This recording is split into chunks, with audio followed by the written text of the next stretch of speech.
Oke, assalamualaikum warahmatullahi wabarakatuh, adik-adik semua.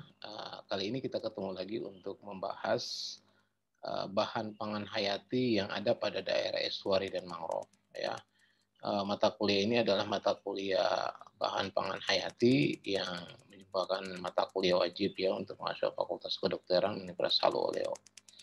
Pertemuan ini adalah pertemuan ketiga ya, dan kita hanya mencoba memfokuskan pembahasan kita untuk mengeksplorasi informasi yang berkaitan dengan semua bahan pangan hayati yang bersumber dari mangrove dan estuari.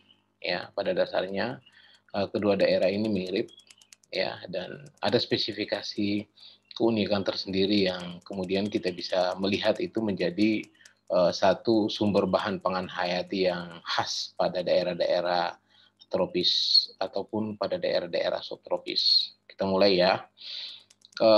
Daerah estuari itu biasanya ada pada muara sungai atau pada daerah-daerah pertemuan antara percampuran air laut dan air tawar. Biasanya daerah muara itu punya badan air yang biasanya tertutup dan umumnya terdapat dua percampuran seperti yang saya jelaskan tadi. Ya, jadi kalau ada air laut dan ada air tawar, kemudian ada bercampur dalam pada satu daerah dan salinitinya agak rendah, itu yang disebut dengan daerah estuari. Biasanya kalau pada daerah tropis itu kebanyakan kita dapatkan daerah estuari itu di muara sungai, dan pada daerah-daerah teluk misalnya di situ juga tumbuh mangrove biasanya. Atau misalnya pada daerah-daerah subtropis kita dapat daerah inlet yang daerah-daerah pinggir pantai tepi yang kemudian banyak vegetasi salt marsh misalnya, atau misalnya pada daerah-daerah gulf yang kemudian tergenang oleh air. Dan biasanya memang kalau kita lihat dalam gambar ini ya, ada sumber air tawar yang menuju ke laut, dan di sana juga ada air laut yang kemudian ada satu daerah percampuran. Biasanya daerah-daerah ini juga dianggap sebagai daerah-daerah yang kaya akan bahan-bahan organik yang kemudian itu bisa menjadi bahan support untuk kehidupan.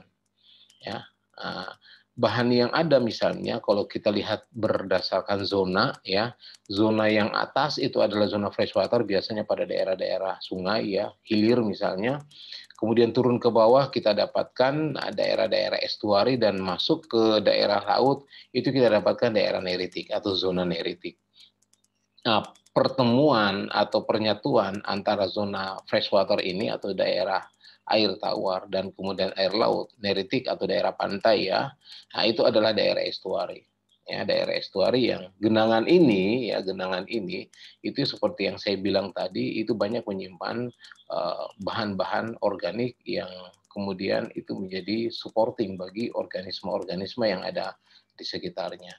Kita lanjut bahwa beberapa daerah estuari itu terbentuk, misalnya ya, misalnya daerah muara itu air tawar seperti yang saya jelaskan tadi, ada genangan-genangan air tawar itu kemudian bercampur dengan air laut ya. Atau misalnya pada daerah muara kita tidak dapatkan air muara sungai misalnya, tetapi di sana ada sumber-sumber air tawar yang berasal dari dalam tanah di batu-batuan misalnya ya, itu. Nah, yang kedua misalnya estuari itu di mana daerah atau daerah muara itu disebut dengan daerah sungai yang bertemu dengan lautan ya. Dan pertemuan itu mempunyai memacu kondisi-kondisi fisik yang berbeda, fisik kimia yang berbeda ya. Kita akan bisa dapatkan bahwa kondisi fisik kimia inilah yang menjadi ciri khas dari daerah-daerah estuari atau daerah muara atau daerah pertemuan antara laut dan darat yang ada biasanya ya. Jadi kalau Anda datang pada satu daerah pantai dan Anda lihat bahwa di sana ada sumber air tawar dan kemudian di situ ada lautan, maka pertemuan itulah sebenarnya yang secara teoritis disebut sebagai daerah estuari. Anda akan bisa melihat ya, misalnya ada muara-muara sungai seperti pada gambar ini ya. Nah, itu muara sungai itulah sebenarnya yang kalau Anda lihat ada genangan-genangan yang di situ kekhasan dari topografi ini, kekhasan dari lingkungan ini, kekhasan dari kondisi ini itu memberikan gambaran yang cukup berbeda dibandingkan dengan kondisi laut atau kondisi air tawar itu sendiri. Jadi ini yang disebut dengan daerah muara atau daerah estuari biasanya orang mengatakan itu ya. Oke, adik-adik, bahwa beberapa daerah-daerah estuari memang itu mempunyai sifat spesifik khas yang kemudian menjadi habitat bagi beberapa organisme-organisme yang khas yang bisa beradaptasi dengan kondisi di sana. Karena Anda bisa melihat bahwa dalam setiap daerah estuari itu banyak habitat-habitat yang mensupport organisme, ya. Walaupun memang beberapa terbatas pada daerah-daerah rawa misalnya, atau daerah mangrove misalnya, atau daerah-daerah genangan salt marsh misalnya ya. Nah, itu. Tapi semua adalah daerah-daerah yang merupakan habitat bagi organisme-organisme yang ada di daerah pesisir pantai ya. Atau misalnya Anda lihat bahwa fiturnya pada daerah muara itu ya ada lagun yang terbentuk yang di belakang pulau yang menghalangi misalnya, dan itu merupakan sumber air tawar yang kemudian masuk dan kemudian terjadi percampuran. Pada dasarnya kalau kita bicara tentang estuari, ketika daerah itu terjadi percampuran dan salinity dari daerah itu menurun. Ya, tidak seperti salinity yang ada pada daerah lautan misalnya, atau misalnya tidak seperti salinity yang ada pada daerah freshwater atau daerah tawar. Karena percampuran antara freshwater inilah sebenarnya dengan daerah lautan sehingga daerah estuum menjadi salinity-nya sedikit lebih rendah. Ya, kalau misalnya kita lihat ya salinity yang ada pada daerah-daerah estuari itu bisa berkisar 5 sampai 15 misalnya ya. Kalau misalnya di lautan kan 20-an ke atas ya. Nah, kalau misalnya di freshwater kan nggak punya salinity, malah kita bisa dapatkan nol. Ada beberapa yang dekat muara misalnya 1 atau 2 misalnya ya. Tetapi yang jelas bahwa salinity pada daerah-daerah muara biasanya jauh lebih rendah dibandingkan dengan daerah-daerah lautan ya. Oke, kita maju pada bagaimana sih sebetulnya tupai substrat yang ada pada daerah-daerah estuari itu sendiri yang kita jelaskan tadi bahwa dia merupakan habitat bagi berbagai macam organisme yang ada pada daerah-daerah estuari. Nah, daerah pertemuan ini atau disebut dengan daerah ini, daerah estuari ini, itu mempunyai substrat yang khas, yang spesifik. Ya, substrat itu adalah tempat atau tempat hidup bagi berbagai macam organisme atau tempat di mana tumbuhan bisa tumbuh dan kemudian juga beberapa hewan bisa ada di sana. Biasanya daerah-daerah estuari itu mempunyai substrat yang lunak seperti lumpur yang lunak dan didominasi dengan kondisi ekologi di mana daerah lumpur itu merupakan daerah pasang surut.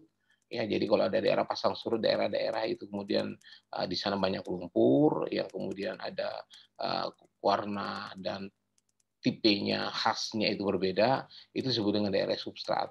Ya, substrat maksud saya itu adalah substrat untuk daerah-daerah estuari. Dan sebenarnya itu mungkin saja pada daerah ini mengandung banyak. Seperti yang saya jelaskan di awal tadi, berbagai macam unsur-unsur karena pertemuan antara air tawar dan air laut, maka sebenarnya kita bisa lihat bahwa daerah-daerah ini itu mengandung banyak unsur-unsur kimia atau unsur-unsur yang kemudian itu bisa mensupport kehidupan yang ada di sana.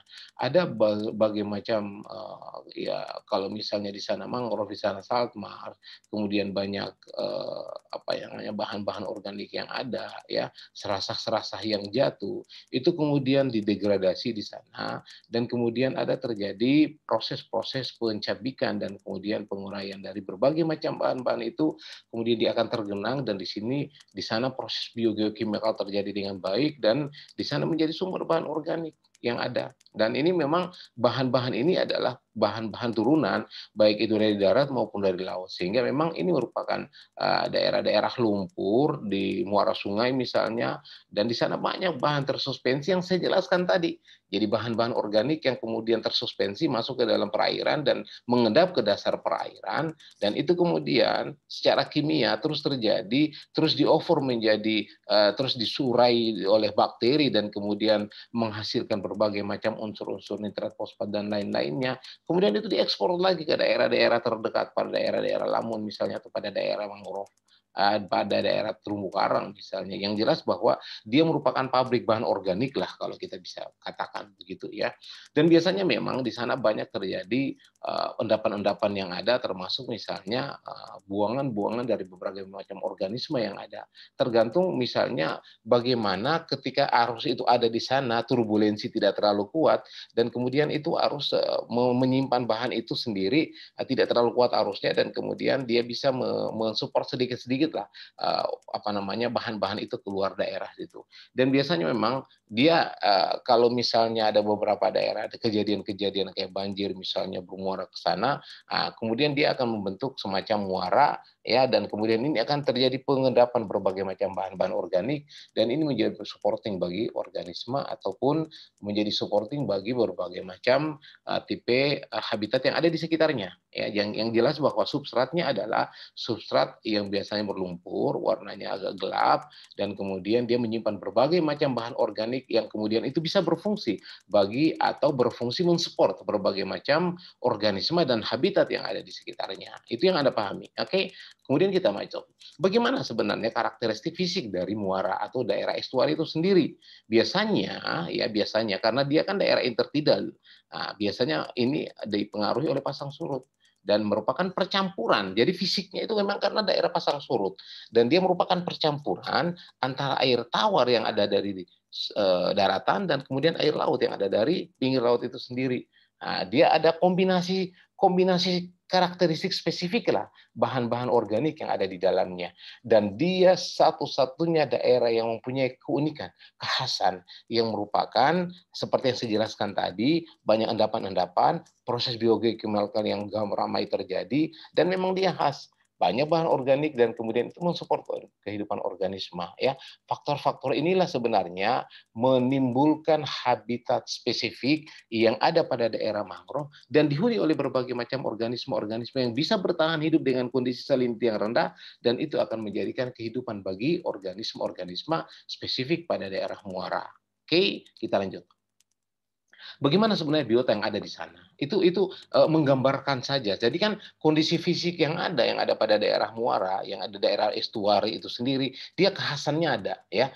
Nah, karena salinity-nya lebih rendah, tapi kemudian perubahan-perubahan salinity ini itu bisa memacu kondisi fisik yang terjadi perubahan yang lebar antara salinity ini tadi. Dan bukan hanya salinity, bisa saja misalnya terjadi perubahan yang drastis pada suhu misalnya. Sehingga memang pada daerah-daerah estuari, di samping kekhasan dari substrat yang ada tadi, faktor fisik juga yang kemudian daerah-daerah itu menyimpan perubahan-perubahan yang cukup lebar untuk salinity ya. Kemudian organisme yang ada di sana harus mampu bertahan dengan kondisi ini. Makanya dikategorikan bahwa komposisi organisme yang ada pada daerah estuari itu biasanya eurihalin, atau dia mampu mentolerir perubahan salinity yang lebar. Ya, perubahan salinity yang lebar. Kita akan dapatkan sedikit organisme yang stenohalin, mentolerir sedikit perubahan salinity. Ya, ada stenohalin, ada eurihalin. Di daerah muara, kebanyakan kita dapatkan organisme yang eurihalin. Kalau daerah daratan freshwater itu biasanya stenohalin, atau daerah-daerah yang lautan misalnya itu biasanya stenohalin. Hanya daerah muara inilah kebanyakan organismenya itu yang bersifat sebagai eurihalin. Eurihalin itu mampu mentolerir perubahan salinity yang lebar. Misalnya dari 5 ke 15 misalnya. Itu adalah perubahan-perubahannya. Dan biasanya organisme yang ada di sini itu harus mampu beradaptasi dengan kondisi perubahan ini. Ya, harus mampu beradaptasi. Kalau misalnya terjadi drop salinity yang cukup signifikan, organisme harus mampu beradaptasi dengan kondisi ini. Karena dia pertemuan, misalnya ketika terjadi surut misalnya, dan air hujan misalnya tinggi, itu berarti debit air tawar itu jauh masuk ke dalam muara sungai, sehingga salinity jauh lebih rendah. Atau misalnya ketika panas terik, tidak ada hujan, pasang. Ketika terjadi pasang, air laut masuk ke daerah muara yang lebih dominan, sehingga salinity lebih tinggi. Nah, ini. Sehingga perubahan-perubahan inilah sebenarnya yang terjadi terus-menerus setiap hari yang membuat organisme harus bisa mampu bertahan hidup dengan kondisi-kondisi perubahan salinity yang lebar. Jadi organisme yang ada pada daerah-daerah muara atau daerah estuari atau biota yang ada pada daerah ini itu harus mampu beradaptasi dengan kondisi salinity yang demikian. Tapi ingat banyak organisme yang mampu beradaptasi dengan kondisi ini.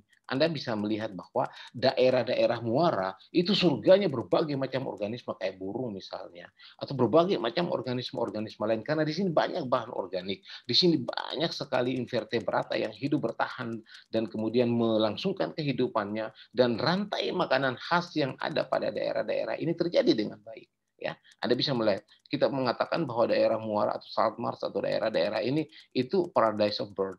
Artinya banyak sekali kehidupan burung-burung yang hidup di sana hanya sesekali datang untuk mencari makan dan kemudian terbang lagi misalnya ya itu yang Anda bisa lihat pada daerah-daerah estuari. Ada lagi misalnya salt marsh misalnya Anda bisa melihat itu salt marsh biasanya genangan yang di sana ada semacam rumput yang kemudian hidup beradaptasi dengan kondisi genangan air tersebut dan di sini banyak menyimpan organisme habitat ikan kecil, habitat krustase kecil, habitat moluska kecil itu hidup di sana. Sehingga memang biasanya salt marsh ini kan jauh dari khatulistiwa ya. Kalau kita di daerah khatulistiwa atau daerah tropis itu biasanya daerah-daerah kita disebut dengan daerah estuari itu daerah mangrove. Tapi kalau misalnya pada daerah-daerah subtropis biasanya itu tidak ada mangrove daerah subtropis atau tidak ada mangrove pada daerah temperate yang dingin. Yang ada di sana cuma genangan yang di sampingnya itu ada semacam rumput yang mampu beradaptasi dengan kondisi genangan tersebut yang lebar dan luas itulah disebut dengan salt marsh ya salt marsh biasanya. Nah, ini adalah rawa-rawa air asin yang ada pada daerah-daerah pinggir pantai ini ya.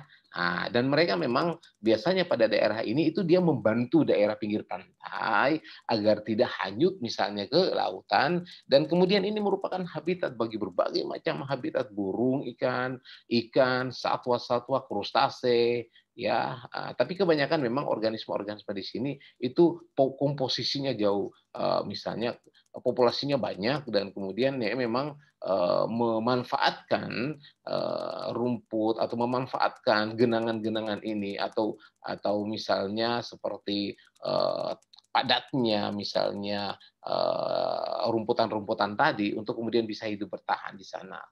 Ikan-ikan kecil, krustase, bivalvi itu banyak hidup di sana. Saya kasih contoh beberapa ikan yang hidup pada daerah estuari ya. Ada misalnya beberapa ikan kalau di kita kenal seperti ikan bandeng misalnya ya, atau misalnya ikan malut misalnya, ada tilapia. Tilapia ini kan mujair di kita ya. Atau misalnya ada yang apa ya beberapa ikan-ikan yang memang khas spesifik di sana ya, yang kemudian itu memang mampu mentolerir perubahan salinity yang rendah ya itu. Atau misalnya ini merupakan bahan pangan hayati yang ada pada daerah-daerah pesisir khususnya daerah muara atau daerah estuari. Dia khas. Anda bisa perhatikan bahwa ikan-ikan yang ada di sini itu merupakan ikan khas yang mampu mentolerir perubahan salinity ya. Adakah dia hidup pada daerah-daerah lain? Iya bisa. Tapi kemudian kebanyakan dia mampu untuk hidup bertahan pada daerah-daerah muara atau pada daerah-daerah estuari dengan salinity yang saya sebutkan tadi.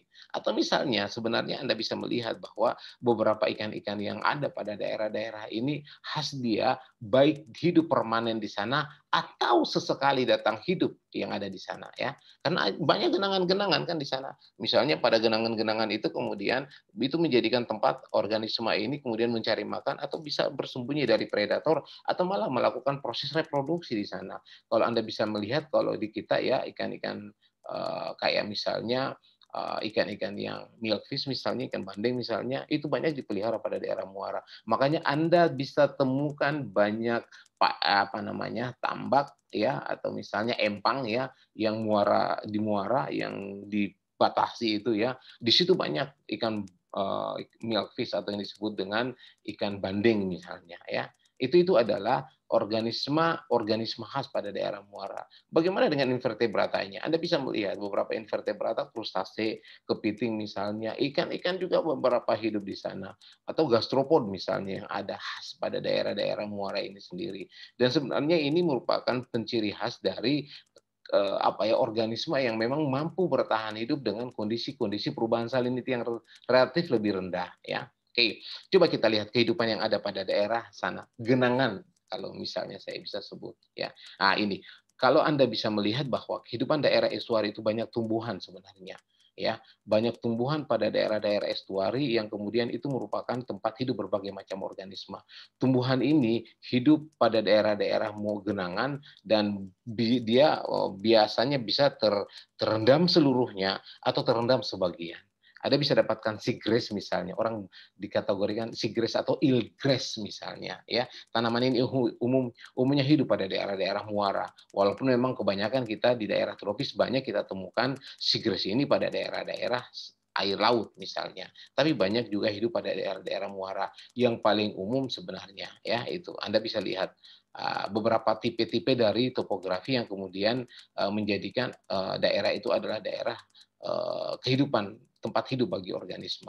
Anda bisa melihat bahwa di sana juga banyak, ya, organisme kayak gini, ya. Nah, ini ada organisme yang kemudian, makanya hati-hati pada daerah muara itu banyak buaya, ya, itu. Jadi kalau Anda ketemu dengan buaya pada daerah muara dan buayanya diam, ya itu hati-hati karena mungkin dia baca doa sebelum makan itu.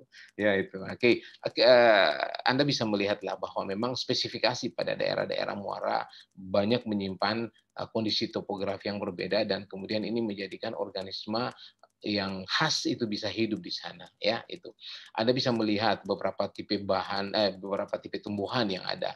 Bisa kita dapatkan seagrass deh, atau bisa kita dapatkan seaweed malah, gracilaria itu hidup pada daerah-daerah muara. Atau misalnya beberapa nipa misalnya, ya, yang kayak daun kelapa yang muncul satu-satu. Ini adalah kelompok mangrove yang hidup pada daerah-daerah muara.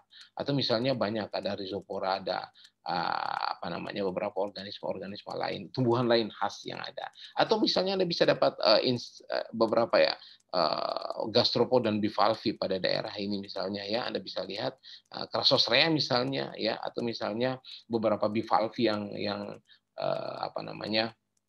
khas pada daerah-daerah muara misalnya, ya. Nah, ini merupakan organisme yang memang hidup berkembang dengan baik pada daerah-daerah muara sungai, ya. Kebanyakan juga Anda bisa melihat itu banyak gastropod yang kemudian punya nilai ekonomi yang tinggi, ya. Atau misalnya Crassosrea misalnya, atau misalnya Pak bivalvi yang beberapa jenis-jenisnya di kita yang khas itu bisa ada hidup di sana. Dan biasanya memang organisme ini melekat pada beberapa daerah-daerah vegetasi yang ada di sana atau hidup di substrat. Kebanyakan dia infauna, ya, infauna. Beberapa krustase kita bisa dapatkan epifauna misalnya. Dia masuk ke dalam substrat dan kemudian menjadi hidup dengan baik di sana. Itu adalah gambaran organisme yang ada pada daerah-daerah muara, khususnya pada daerah estuari, ya. Oke, bagaimana dengan mangrove? Coba kita lihat lagi. Karena apa yang membedakan estuari dengan mangrove? Sebenarnya daerah mangrove adalah daerah-daerah yang juga merupakan daerah estuari. Cuman mangrove ini adalah habitat khas yang spesifik, yang kemudian dia merupakan tempat hidup berbagai macam organisme yang ada di daerah-daerah muara, dan di sana banyak pohon-pohon mangrove yang sejajar rapi atau yang hidup pada daerah-daerah pinggir pantai itu sendiri, ya. Nah, oke, kita bisa lihat mangrove itu misalnya kita bisa temukan pada daerah pesisir hampir di semua daerah tropis. Saya sudah jelaskan bahwa tidak ada mangrove pada daerah-daerah dingin, ya, itu. Kemudian Anda bisa lihat terutama memang mangrove ini hidup pada daerah payau, bercampurnya air asin dan air tawar misalnya. Anda juga bisa melihat bahwa dia hampir mencakup 22 juta hektar yang ada pada daerah tropis dan subtropis. Jadi sebagian daerah yang agak panas di daerah subtropis juga ada daerah yang disebut dengan daerah mangrove ini sendiri, karena memang dia pohon khas yang ada pada daerah-daerah pinggir pantai. Ya, jadi kalau Anda jalan di pinggir pantai, lihat pohon-pohon yang sebagian akarnya menggenang di bawah atau hidup pada daerah-daerah lumpur, dia merupakan pohon mangrove, ya. Atau misalnya Anda bisa melihat bahwa pohon-pohon yang kemudian itu merupakan tempat hidup bagi berbagai macam organisme spesifik. Ini contoh, salah satu contoh bahwa karena dia hidup pada daerah estuari, substratnya adalah substrat berlumpur, makanya ini saya ambil dari internet ya gambar ini. Sumbernya juga banyak yang, jadi tidak ada sumber sumber pasti siapa punya gambar ini, tapi yang jelas bahwa ini saya ambil dari internet. Ini gambaran ilustrasi dari mangrove itu sendiri. Ada pohon yang kemudian ada ya di sana ya, tapi kemudian di bawahnya ada akar ya seperti rhizopora, ini model salah satunya rhizopora. Akar-akar ini itu banyak kehidupan organisme yang ada ya, ikan-ikan banyak, gastropod banyak, bivalvi banyak, krustase banyak, bahkan echinodermata juga ada di sana. Jadi ketika Anda bisa melihat ini kan pohon ini seperti pohon biasa deh, tapi akarnya itu mampu. Kenapa model akar begini yang ada pada mangrove? Karena ini merupakan adaptasi dia untuk bisa hidup pada daerah lumpur dengan kondisi yang labil, sehingga dia harus kuat cengkeramannya. Kalau dia kuat cengkeramannya sehingga dia bisa hidup bertahan di sana. Ya, ini adalah gambaran dari kondisi-kondisi daerah mangrove itu sendiri. Pohon mangrove yang kayak gini ini ceritanya kalau kita bisa lihat ya. Oke, kita lanjut. Ini daerah estuari yang saya bilang, daerah-daerah estuari ya, misalnya ada sungai, kemudian ada laut. Daerah inilah sebenarnya disebut dengan daerah mangrove. Daerah-daerah pinggir pantai ini, daerah muara ini, tepi ini penyebarannya banyak, merata pada daerah-daerah tropis yang ada. Dan ini adalah tempat hidup khas spesifik untuk berbagai macam tumbuhan yang disebut dengan mangrove itu sendiri. Bagaimana dia menyebar? Di mana sih ada? Kita bisa dapatkan misalnya dia ada pada daerah subtropis sebagian, daerah di atas 20 derajat, atau daerah tropis yang memang panas. Ya, itu hanya ada ditemukan pada daerah subtropis dan tropis. Ingat ya itu. Dan memang kalau kita lihat benua ya, kalau ini kan hamparan dari tropis misalnya ya, ini adalah daerah-daerah di mana mangrove itu ada. Ya, daerah mangrove itu ada. Di Indonesia karena dia daerah tropis, itu maka seluruh daerah di daerah Indonesia di pinggir-pinggir pantainya kita bisa dapatkan daerah mangrove itu sendiri ya itu. Anda bisa melihat bahwa mangrove itu biasanya daunnya khas dia ya, daunnya khas. Biasanya di belakang daun itu banyak garam-garam yang muncul. Ini dari ekspresi dari mangrove itu sendiri karena bahan-bahan itu masuk lewat akar dan kemudian karena daun itu kan dapur dari mangrove itu sendiri yang kemudian dia mampu untuk mengeluarkan garam-garam ini dari dalam dari daunnya itu sendiri ya. Memang karena kan daun proses fotosintetik terjadi di sana, ekstraksi terjadi di sana ya, dan proses ini salah satunya adalah membuang bahan NaCl atau bahan-bahan garam-garam yang berlebihan di tubuhnya. Ini adalah salah satu strategi fisiologi yang dikembangkan oleh mangrove untuk bisa bertahan hidup pada daerah-daerah pinggir pantai dengan salinity yang ada. Kalau kita bisa lihat formasinya deh ya, formasi depan biasanya itu banyak dihuni oleh berbagai macam seperti rhizopora. Di depan sekali misalnya seaward ya yang lebih dekat lagi, lebih dalam lagi. Kemudian ada Rhizona rhizopora, ada Burguera. Ini adalah kelompok jenis-jenis khas yang ada pada daerah mangrove. Semakin ke darat kita bisa dapatkan seliop misalnya, atau misalnya ya pohon-pohon yang ada di daratan. Ini yang saya sebut dengan rhizopora misalnya, atau misalnya red mangrove orang bilang, atau misalnya Avicennia, akar napas yang banyak, tonjolan-tonjolan kecilnya yang dari daerah bawah, itu black mangrove dibilang sebagai spesifik lagi jenisnya, berbeda jenisnya. Atau misalnya ada white mangrove biasanya di daerah-daerah pinggir pantai yang sesekali dapat genangan ya, atau misalnya kemudian ini merupakan batasan untuk daerah-daerah pinggir pantai yang bukan lagi daerah mangrove. Anda bisa melihat formasinya ya, mulai dari karena daerah mangrove itu juga daerah intertidal deh, daerah pasang surut ya, daerah pasang surut yang kemudian di sana ketika pasang terjadi genangan, ketika surut itu terekspos.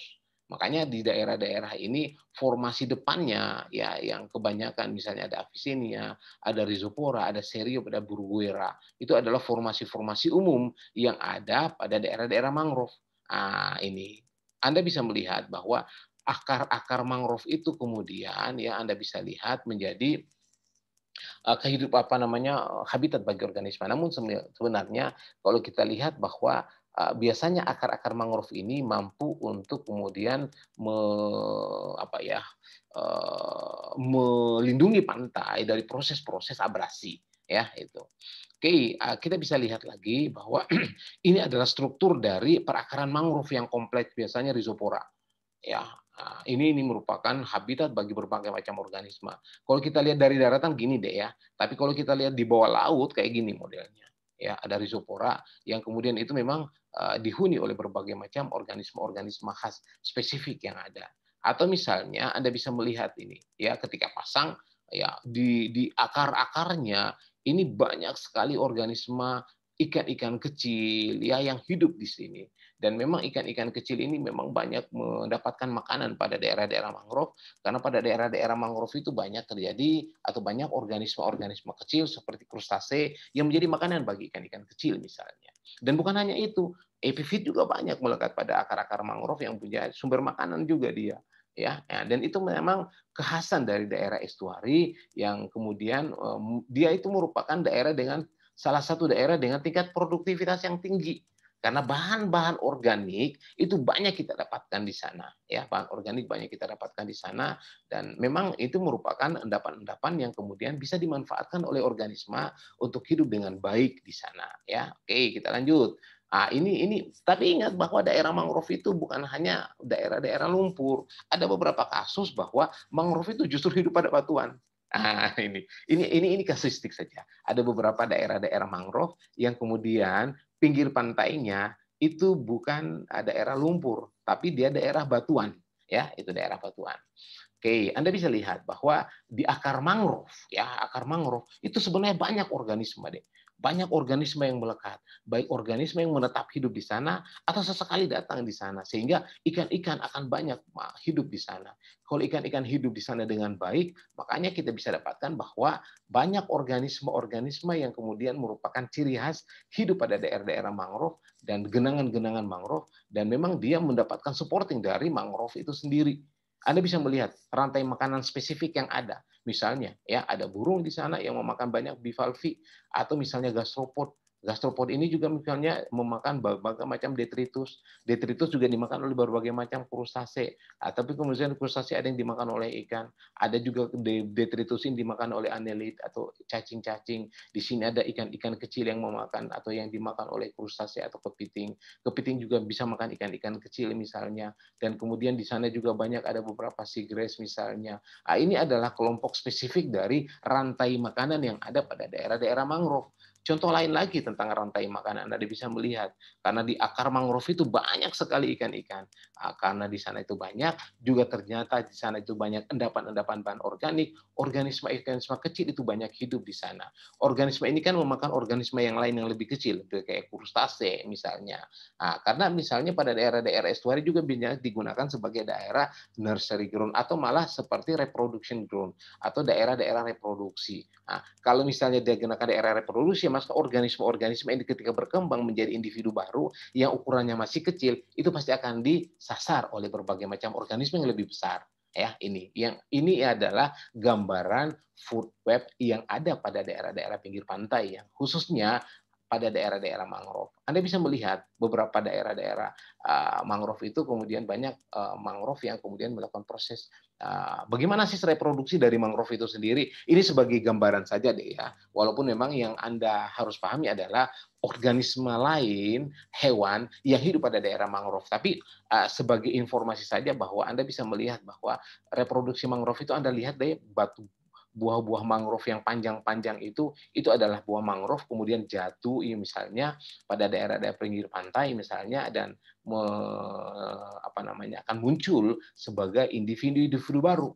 Anda bisa lihat ini ya, mangrove yang misalnya ada pada daerah-daerah pinggir pantai ya, buah-buahnya ini kemudian jatuh ya, menancap pada pinggir pantai dan kemudian berkembang menjadi individu baru. Ya, individu baru. Karena memang bunga dari mangrove yang panjang ini, tapi ini khusus untuk rhizopora. Avicennia lain lagi, Bruguera lain lagi. ya, atau misalnya nipa lain lagi. Tapi yang jelas bahwa prosesnya sama sebenarnya. Proses dari tumbuhan itu bagaimana melakukan proses reproduksi sama. Ini sebagai informasi saja bahwa salah satu proses reproduksi yang dilembangkan oleh beberapa mangrove itu sangat khas dan spesifik. Dan itu ada pada daerah-daerah karena bagaimana kalau misalnya agar mangrove yang kayak rhizopora misalnya, itu celah-celahnya sebenarnya di samping menopang kehidupan dia juga mensupport ketika misalnya ada batang buah yang baru jatuh supaya tidak hanyut, itu diperangkap oleh daun-daun akar-akar dari mangrove ini, kemudian dia berkembang menjadi mangrove yang baru, ya itu. Anda bisa melihat bahwa salah satu fungsi ekologi dari daerah mangrove adalah dia sebagai tempat feeding ground atau tempat mencari makan di sana. Atau misalnya spawning ground, ya, daerah untuk melakukan proses-proses reproduksi di sana. Atau misalnya disebut sebagai daerah spawning ground atau daerah nursery ground misalnya, daerah pembesaran. Karena memang dia merupakan transisi deh ya, sehingga memang banyak organisme yang khas hidup menetap di sana atau sesekali datang di sana, sehingga itu merupakan tempat-tempat supporting bagi organisme. Salah satu yang khas sebenarnya kayak gini, banyak organisme yang hidup pada daerah lautan, tapi kemudian sesekali masuk kepada muara untuk kemudian melakukan proses reproduksi. Atau misalnya beberapa udang-udang hidup pada daerah-daerah asin, tapi kemudian ketika terjadi reproduksi yang kecil-kecil itu masuk pada daerah muara. Sehingga Anda bisa melihat bahwa organisme-organisme udang itu kayak brown shrimp misalnya, itu hidup pada daerah-daerah muara yang kemudian menjadi tempat habitat dia di sana. Ya, Anda bisa lihat lagi. Peran ekologinya seperti tambahan informasi lagi bagi Anda bahwa sebenarnya mangrove itu mempunyai banyak sekali peran. Yang pertama, dia menstabilkan sedimen. Ya, kenapa dia bisa stabilkan sedimen? Ya, akarnya itu salah satu yang proses untuk menstabilkan sedimen. Kemudian dia merupakan akumulasi dari bahan-bahan detritus yang ada, bahan-bahan asing lainnya. Kemudian dia habitat dari berbagai macam epifit misalnya, ya. Atau misalnya dia merupakan pembesaran bagi ikan-ikan kecil invertebrata misalnya. Tempat berenang atau bertenggernya banyak burung misalnya, atau peran terbatas dari berbagai macam sumber makanan yang lama. Kita bisa mendapatkan sumber makanan dari daerah mangrove. Dia merupakan kontribusi utama bagi rantai makanan yang ada pada daerah detrital atau daerah-daerah substrat yang ada. Dan yang paling penting adalah dia melindungi garis pantai dari pola erosi yang ada pada daerah-daerah tropis misalnya. Ya, itu adalah fungsi ekologi. Anda bisa camkan bahwa betul-betul daerah mangrove itu merupakan daerah dengan fungsi yang sangat-sangat besar. Ya, itu.